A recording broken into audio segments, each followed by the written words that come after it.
In 2026, we are seeing a record number of graduates turning away from the unpredictability of the private sector and looking for a way in. But when you actually start looking at your options, you hit a wall of alphabet soup. There are over 20 distinct government exams you can take right after graduation, covering everything from typing stenography to commanding border patrols. This matrix compares private and public sectors. Private markets offer higher future earnings, but entry-level salaries are often neck and neck. The public sector pulls ahead right here: lifelong tenure, guaranteed healthcare, and structured pensions that the private sector largely abandoned. The danger is jumping into the first exam you hear about.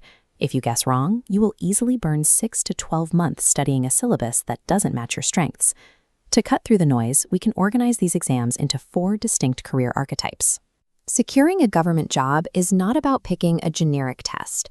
It is about matching your personal financial runway and your risk tolerance to the right sector. The first track is for the administrators. This path routes through the Union Public Service Commission, or UPSC, alongside the state public service commissions.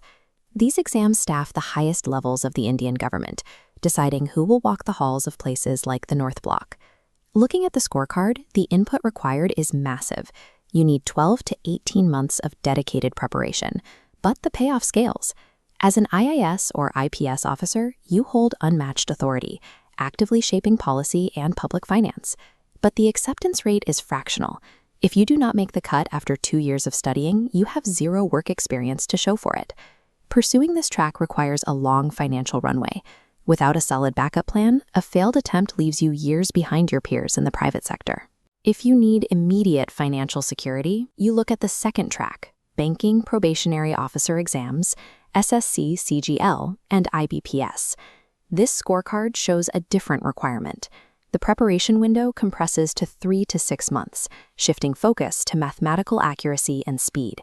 Because prep time is shorter, you achieve a reliable salary much faster, landing positions in essential administrative sectors.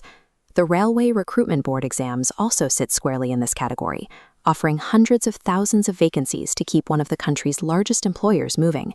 You trade the overarching policy influence of an IAS officer for a high-probability path to financial independence and standard predictable office hours.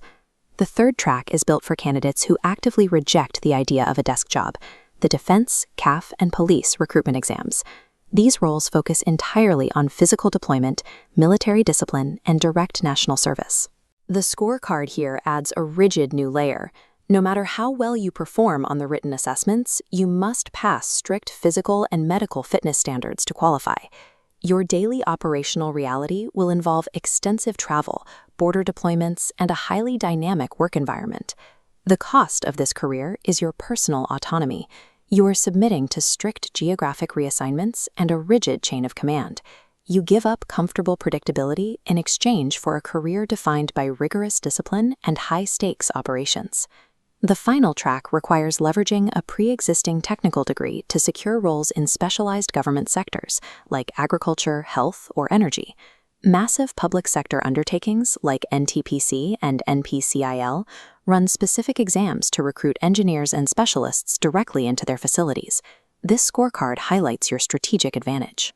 By filtering for a specific degree, you bypass the millions of generalist applicants, giving you a much higher probability of placement.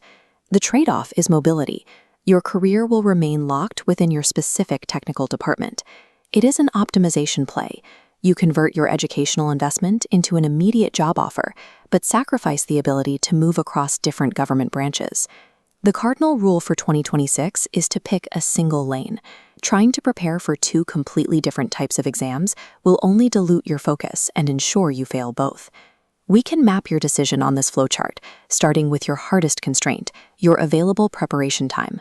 If you have under 6 months of financial runway and want office stability, you follow this path straight to banking or the SSC CGL exams. And if you have a comfortable financial runway, over a year to study, and the psychological resilience for a multi-year effort, you aim for the UPSC. If you have the time, but you crave field operations over paperwork, you target defense or state police. Choosing the exam is just the first step. Passing it requires months of isolated, relentless daily discipline, not just passive reading. Government job security is real, but you have to earn it. Figure out which track matches your personality. Build your schedule and start executing today.